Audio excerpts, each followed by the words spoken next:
Welcome you technical classes. तो आज का टॉपिक है कि देश में भारत में राज्यों की उत्पत्ति कैसे हुई, राज्यों का नाम किस आधार पर हुए। ठीक है। और मैंने आपको इससे पिछली वाली वीडियो में मैंने बताया था कि भारत से 15 देश कैसे अलग हुए।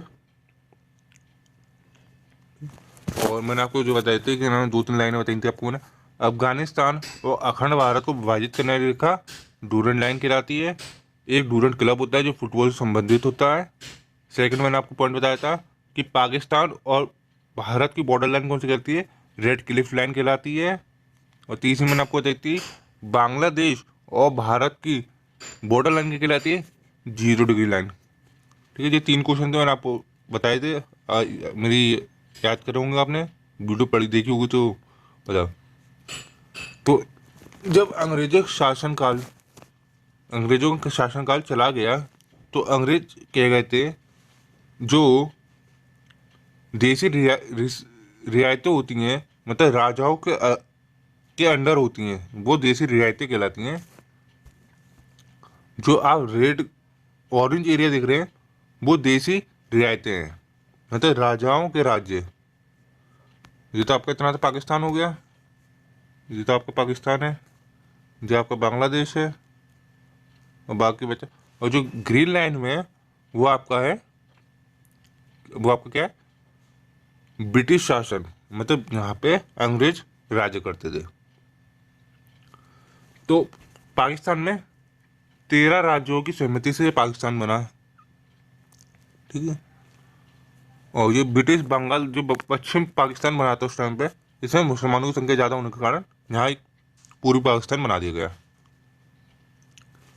तो जवाहरलाल नेहरू ने एक टीम बनाई। उस टीम में 3 जने रखे उनने। उनका नाम था सरदार भाई पटेल, दूसरे थे आपके बीपी मेनन, तीसरे थे आपके माउंट बेटन। ठीक। आपसे ये क्वेश्चन पूछ सकता है कि भारत में देसी रियायतों को मिलाने वाले कौन थे। ऑप्शन में आपको सरदार भाई पटेल दिया होगा, या फिर आपको बीपी मेनन दिया होगा। बीपी मेनन उस सन के आईएएस अधिकारी थे, सचिव थे। या फिर तीसरे में आपको दिया होगा माउंट बेटन। ठीक है। तो इस बात को ध्यान रखिए। तो सरदार भाई वल्लभ पटेल ने 552 देसी रियायतों को मिलाकर भारत बना था। तो इन्हें मिलाया कैसे था। अब इसको मिलाने के बीच में इन्हें 3 बड़ी दिक्कतें आई। पहली दिक्कत आई हैदराबाद। जो आप बीच में पिंक एरिया देख रहे हैं वो हैदराबाद राज्य है, राजा का राज्य, देसी रियायत है वो।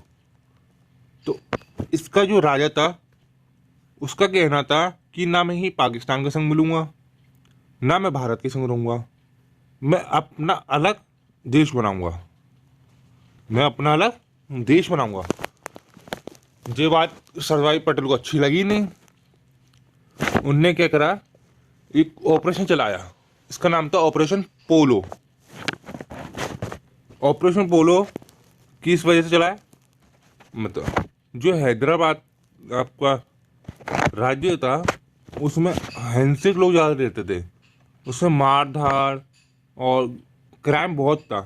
तो सरदार भाई पटेल ने अपनी आर्मी बेच के, आर्मी को पुलिस के कपड़े पहना के हैदराबाद को उतार दिया। हैदराबाद में उतारने के बाद उनने हैदराबाद को अच्छी तरह ढूंढा, कूचा, राजा को ढंग से कूचा।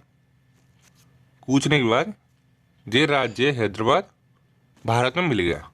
जिसका राज्य का जो सपना था देश, अलग देश बनाने का, वो चूर चूर हो गया। ये सोचते रह गए, इनका कुछ नहीं हुआ। दूसरे नंबर पे आता आपका, दूसरी परेशानी आती ने जौनगढ़ में। जौनगढ़ आपका गुजरात में स्थित है, गुजरात के कोने में, यहाँ पे समुद्र तट पे। इसका कहना था, इसका मुसलमान जो राजा था वो मुस्लिम था, मोहम्मदन था। और इसमें अधिकतम रहने वाली संख्या ब्राह्मण थी, हिंदू थी, ब्राह्मण नहीं हिंदू थी, सॉरी ब्राह्मण गला, हिंदू थी। तो राजा का कहना था कि मैं पाकिस्तान में मिलूंगा, मैं अपने राज्य पाकिस्तान को दूंगा। सरदार पटेल ने कहा ऐसे कैसे कह देगा बचुआ तू, अभी हम बैठे हैं, अभी तो कूचेंगे ढंग से अभी तुम्हें तो सरदार पटेल ने वहां पे जनमत संग्रह करा दिया। जनमत संग्रह का मतलब है एक तरह का वोट होता है कि वहाँ की प्रजा प्रजा में वहाँ के रहने वाले निवासी से पूछा गया कि आप भारत में मिलेंगे या पाकिस्तान में। तो हिंदुओं की अधिक संख्या होने के कारण वहाँ पे निर्णय ये निकला कि हम भारत में मिलेंगे। तो इसका ही मैटर खत्म हो गया। अब मैटर आया जम्मू कश्मीर का। जम्मू कश्मीर के जो राजा थे उनका नाम था हरि सिंह। उस टाइम के राजा हरि सिंह थे। तो हरि सिंह का कहना था कि मैं अपना अलग देश बनाऊंगा। तो उन्होंने अपना एक अलग देश बना लिया कुछ टाइम के लिए, मतलब 24-25 दिन के लिए कुछ अलग देश बना लिया इन्होंने अपना। ठीक है।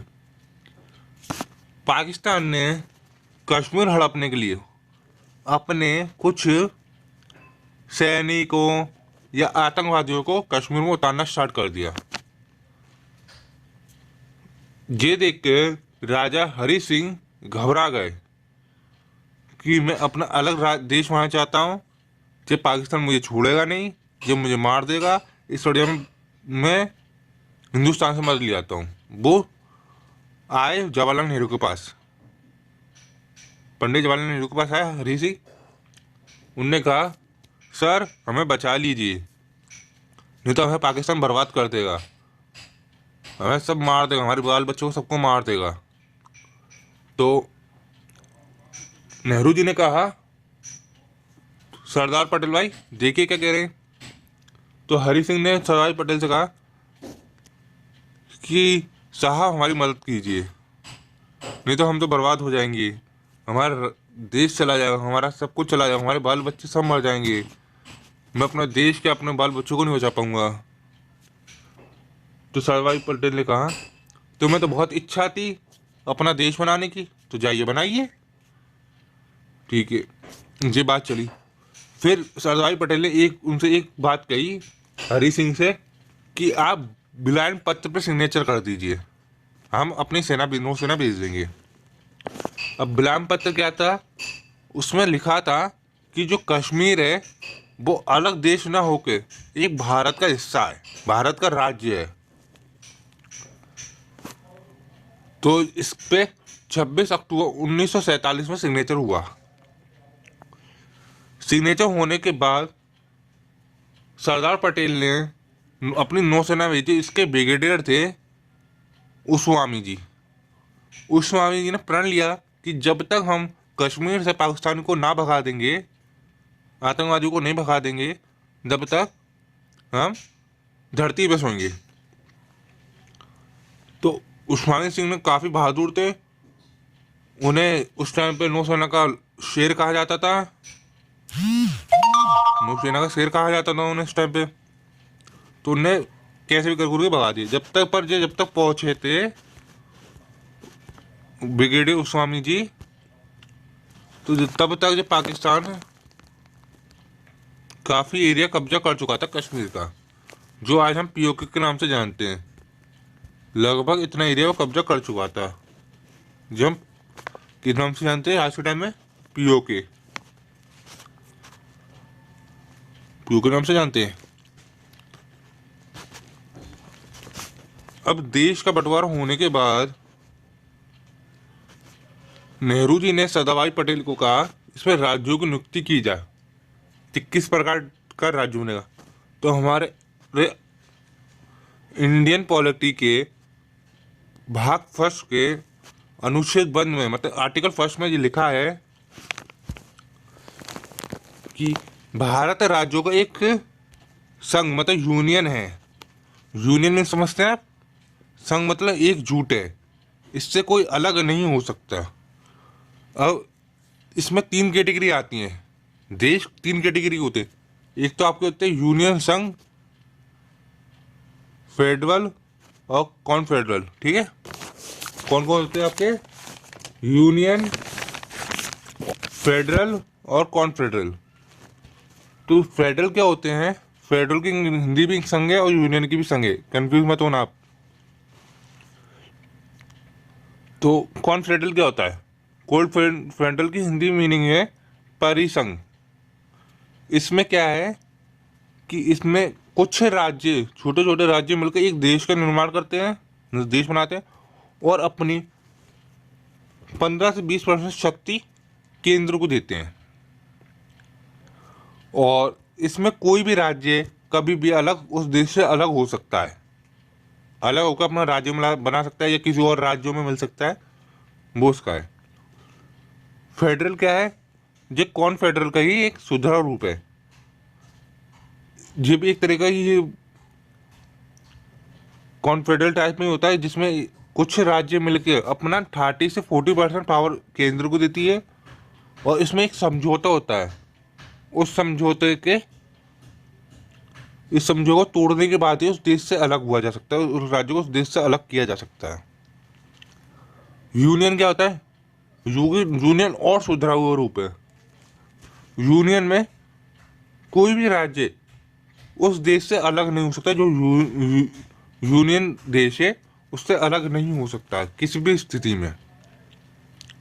तो आप कॉन्फेडरल, फेडरल, यूनियन समझ गए जी। आर्टिकल फर्स्ट में दूसरी बात ये कही गई है, जैसे कि राज्य है, जी आपको मान लो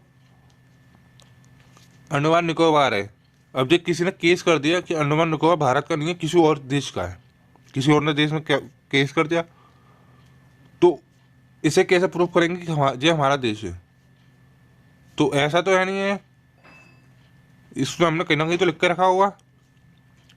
तो आर्टिकल फर्स्ट में कहा गया है, राज्यों को पहली अनुसूची मतलब शेड्यूल में लिखा गया है कि कौन सा राज्य भारत का है इस बारे में, ठीक है। और शेड्यूल फर्स्ट में लिखा गया है राज्य 3 प्रकार के होते हैं। एक तो आपका आता है सिंपल राज्य, दूसरा आता है केंद्र शासन वाले, तीसरा आता है अर्जित। तो अर्जित राज्य कौन से होते हैं? जैसे कि मान लीजिए जो आपका बलूचिस्तान है, क्या आपका ये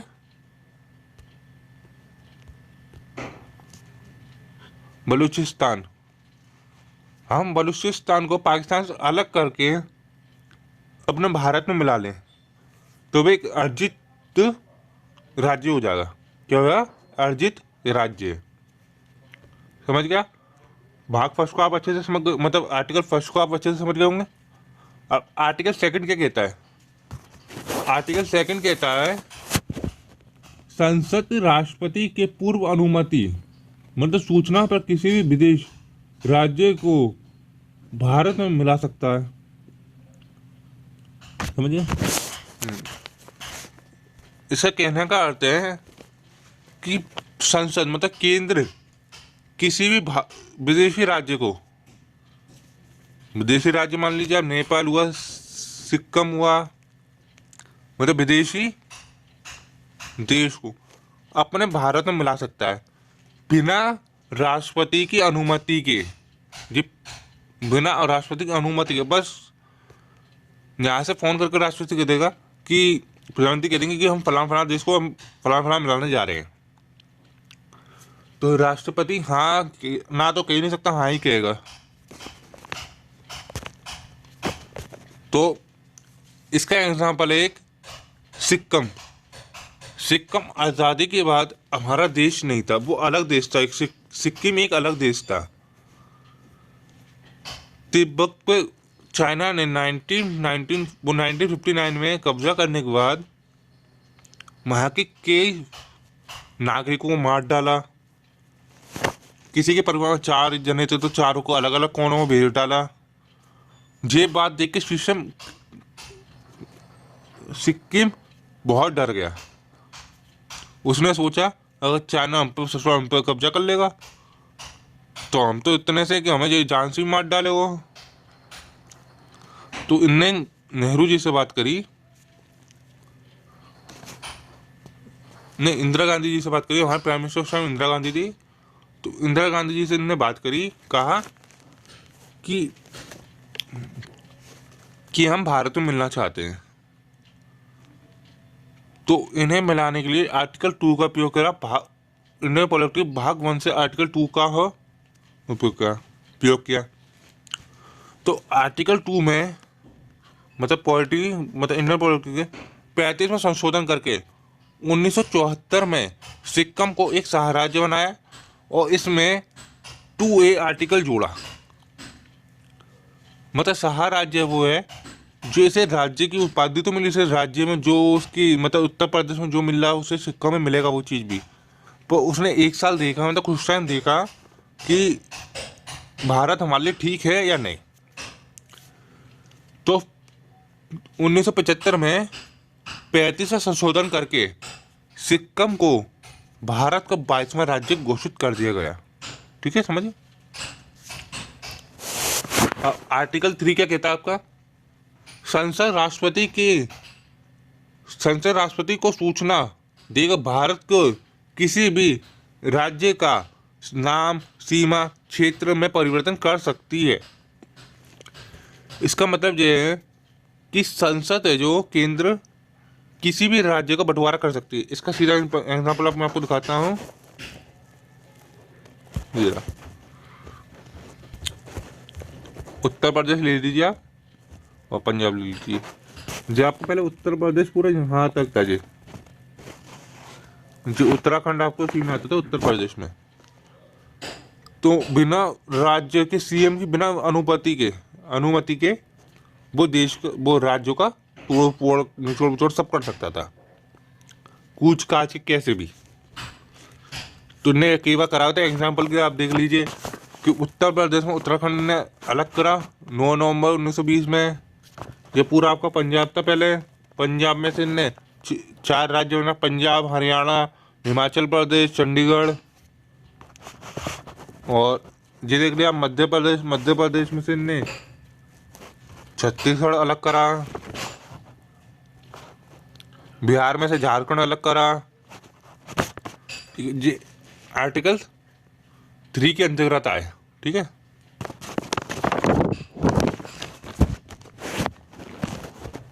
अब आर्टिकल 4 क्या कहता है आपका? आर्टिकल 4 आपका कहता है, आर्टिकल आपका 4 क्या कहता है?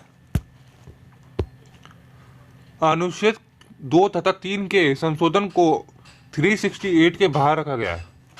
368 क्या है? 368 अनुच्छेद 368 ऐसे हैं जिसमें राष्ट्रपति की अनुमति, सिग्नेचर चाहिए, जिसमें वो बाधा डाल सकता है राष्ट्रपति। जो 368 के बाहर आते हैं उनमें कोई राष्ट्रपति का कोई बाधा नहीं डाल सकता। ठीक है, समझ? आर्टिकल 4 ये कहता है। तो अब हम जो बात करते हैं राज्यों का नाम किस आधार पर पड़ा। तो ये होने के बाद मतलब भारत में मिलाने के बाद सरदार पटेल ने भारत में मिला दी। सरदार पटेल, पीवी, बीपी मेनन और माउंटबेटन द्वारा ये पूरा भारत बन गया। पर इस पे रियासत करना बड़ा खतरनाक पड़ रहा था, मतलब राज्य ढंग से नहीं बने थे, इसलिए इस पे शासन करना थोड़ा कठिन पड़ रहा था। तो फिर जवाहरलाल नेहरू जी ने एक कमेटी का गठन किया। उस कमेटी का नाम था केएस धार आयोग। ये कमेटी का गठन 1948 में हुआ था। इसके अध्यक्ष इलाहाबाद हाई कोर्ट के जज थे। उन्होंने कहा कि भाषाओं के आधार पर बना दिए राज्य। फिर उसी साल एक और कमेटी का गठन हुआ जिसका नाम था JBP। ठीक है, समिति। इसका गठन 1948 में हुआ। इसने कहा कि भाषाओं के आधार पर राज्यों का गठन नहीं होगा। कुछ नहीं। मोड़ हकीकत का तब आया जब 1952 में पेट्टू श्री रामलू एक व्यक्ति था जो मद्रास में रहता था। उसका कहना था कि मद्रास के जो नीचे के लोग हैं वो तमिल बोलते हैं, वो जो ऊपर के लोग हैं वो तेलुगु बोलते हैं। तो हमें भाषाओं के आधार पर हमारे राज्यों का बंटवारा कर दे। और भारत में जो भी काम हुआ था वो कमेटी के आधार पर हुआ था। दो दो कमेटी पहले से थी, एस के धारा आयोग और जेबीपी समिति तो एक का कहना था भाषा के आधार पर ठीक है और एक का कहना था भाषाओं के आधार पर ठीक नहीं है। तो फिर कुछ उन्होंने पेटूराम श्री रामलू ने छप्पन छप्पन दिन तक भूख हड़ताल की और इनकी दिसंबर 1952 में मृत्यु हो गई। मृत्यु हो जाने के बाद भारत में आंदोलन का माहौल चल पड़ा और जवाहरलाल नेहरू ने इस आंदोलन को काफ़ी दबाने की कोशिश करी, पर जब आंदोलन नहीं दबा तो 1 अक्टूबर 1953 में भाषा के आधार पर पहला राज्य आंध्र प्रदेश बना, या आंध्र प्रदेश बना आपका। फिर इसे देखते हुए और नीचे का हिस्सा आपका तमिलनाडु हो गया बाद में भाषा। तो इसे देखते हुए फिर और भी राज्यों में मांग उठने लगी कि हमारा भी भाषाओं के आधार पर राज्य बनाया जाए। फिर जवाहरलाल नेहरू ने सन 1953 ई में फजल अली आयोग की गठन की, जिसके अध्यक्ष फजल अली थे जो सुप्रीम कोर्ट के जज थे। तो फजल अली आयोग में कितने सदस्य थे? 3 सदस्य थे। इसका गठन 1953 ई में हुआ था। इनने रिपोर्ट 1956 ई में दी थी। ठीक है, आपसे ज़्यादातर रिपोर्ट ही पूछता है इसमें। तो इनने कहा राज्यों का गठन भाषाओं के आधार पर कर दिया जाए, पर किंतु एक राज्य एक भाषा का नियम नहीं हो उसमें।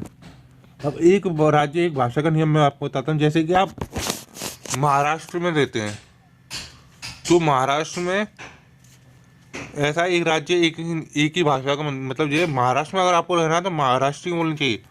तो ऐसा कोई भी नियम नहीं लगना चाहिए इसके ऊपर। महाराष्ट्र में आप तेलुगु बोल ले सकते तो तेलुगु बोल लीजिए, हिंदी आती तो हिंदी बोल लीजिए। हिंदी वाला भी रह सकता है, तेलुगु वाला भी रह सकता है, मराठी वाला भी रह सकता है, बंगाली भी रह सकता है, सब।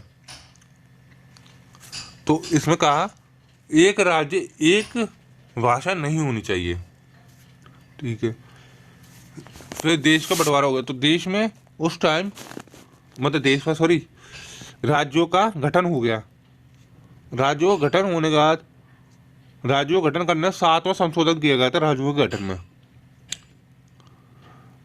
तब इसमें 1966 में 56 और 66 में के बीच में इसमें 14 स्टेट बने थे और 6 आपके केंद्र शासन में थे। फिर 1966 में 66 में पिप्सू मतलब पंजाब, जाकर जो पंजाब है, इसमें एक शाह आयोग की घटना हुई। अब इसमें आंदोलन होने लगा।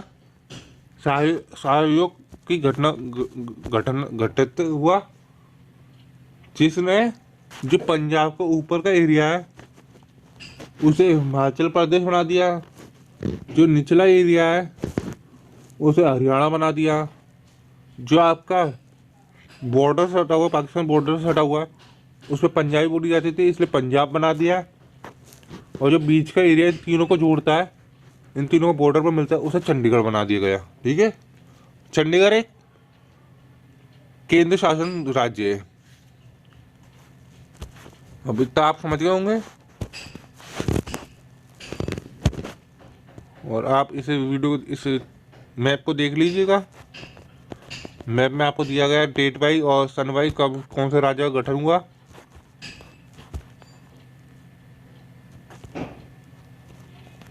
राज्य में कौन से राज्य का गठन हुआ।